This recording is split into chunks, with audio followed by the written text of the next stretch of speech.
আসসালামু আলাইকুম। কোনো ব্যক্তি যদি অকল এটা সূৰা মুখস্থ থাকে, সূৰা ইখলাস মুখস্থ আছে বা ইন্না আতাইনা মুখস্থ আছে, এটাই সূৰা মুখস্থ আছে বা মুখস্থ ঢেৰ বেলেগ আন সূৰা আছে, তেওঁ কোনোবা এটা নামাজত ফৰজ প্ৰথম দুই ৰেখাতত, চাৰি ৰেখাতীয়া নামাজত প্ৰথম দুই ৰেখাতত কেৰাত কৰা ফৰজ হয় বা সুন্নত নামাজত প্ৰত্যেক ৰেখাতত কেৰাত কৰা ফৰজ হয়। সুন্নত চাৰি ৰেখাত পঢ়িব হলে আপুনি চাৰিবাৰ সূৰা পঢ়িব লাগিব প্ৰত্যেক ৰেখাতত। এতিয়া এজন ব্যক্তিয়ে যদি চাৰি ৰেখাতত এটা সূৰাই পঢ়ে, তেনে ব্যক্তিৰ নমাজ হবনে নহব? কোনোবাই যদি অকল লীলাত চাৰিবাৰ লীলা ফি কুৰাইশ পঢ়ে বা কুল হুৱাল্লাহু আহাদ চাৰিবাৰ পঢ়ে, তেওঁৰ নমাজ হবনে নহয়?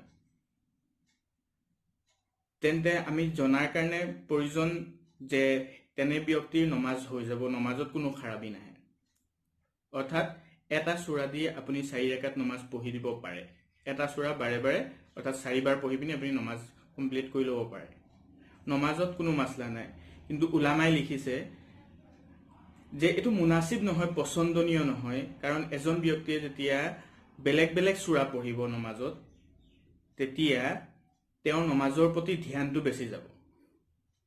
এইটো কাৰণে আমি অকল আলামতাৰা তলৰ সূৰাখিনি পঢ়িব নালাগে, আমি পঢ়িবলৈ বিচাৰিব লাগে যে সূৰা আল ইমৰান আছে, সূৰা বাকাৰা আছে, সূৰা ইয়াসিন আছে, এইবিলাকৰ নানান শেষৰ ফালৰ পৰা যিবিলাক আয়াত আছে, দুটা চাৰিটা আয়াত আমি মুখস্থ কৰি ল'ব লাগে আৰু দুই চাৰিটা আয়াত আমি নমাজত পঢ়ি থাকিব লাগে। আমাৰ নমাজত তেতিয়া বেছি জেহেনটো আহিব, আল্লাহৰ প্ৰতি বেছি জেহেনটো আহিব।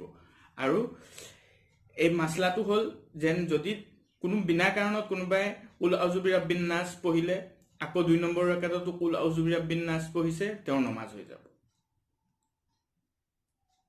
আৰু এটা মাসলা যে এজন ব্যক্তিয়ে যদি প্ৰথম পঢ়ি দিলে কুল আউযু বিৰাব্বিন নাস, একদম শেষৰ সূৰাটো, কোৰআন শৰীফৰ একদম শেষৰ সূৰাটো পঢ়িলে, এতিয়া তেওঁ ২ নম্বৰ ৰাকাতত কি পঢ়িব? বা এতিয়া যদি তেওঁ ২ নম্বৰ ৰাকাতত কুল আউযু বিৰাব্বিল ফালাক পঢ়ে, তেওঁৰ নমাজ কি হ'ব? আমি জানি লোৱা ভাল যে এনে ব্যক্তিয়ে, যি ব্যক্তিয়ে প্ৰথম ৰাকাতত কুল আউযু বিৰাব্বিন নাস পঢ়ে আৰু ২ নম্বৰ ৰাকাতত কুল আউযু বিৰাব্বিল ফালাক পঢ়ে, তেনে ব্যক্তিৰ নমাজ যদি জানি বুজি কৰা নাই, বিনা কেৰাহতত নমাজ হৈ যাব। মানে কোনো কেৰাহত মকৰুহ নহয়, তেওঁৰ নমাজ শুদ্ধ হিচাপত হৈ যাব, কাৰণ তেওঁ জানি বুজি কৰা নাই। আৰু যদি জানি বুজি তেনেকুৱা কৰে, তেন্তে উলামাই মকৰুহে তনজিহি লিখিছে, নমাজ হৈ যাব। নমাজ হৈ যাব, কিন্তু জানি বুজি কৰাৰ কাৰণে কেৰাহত নমাজত আহিব।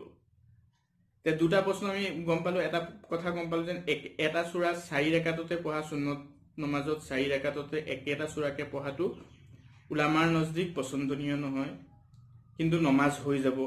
আৰু এটা কথা গম পালো যে তৰতিবৰ উল্টা কেৰাত কৰা, অৰ্থাৎ শেষৰ সূৰাটো পঢ়ি পিনি তাৰ পিছৰ সূৰাটো, তাৰ আগৰ সূৰাটো পিছৰ ৰেখাতত পঢ়াটো, এইটো উলামাই যদি জানি বুজি হয় তেতিয়াহ'লে মকৰুহ লিখিছে, কিন্তু নমাজ আপোনাৰ হৈ যাব।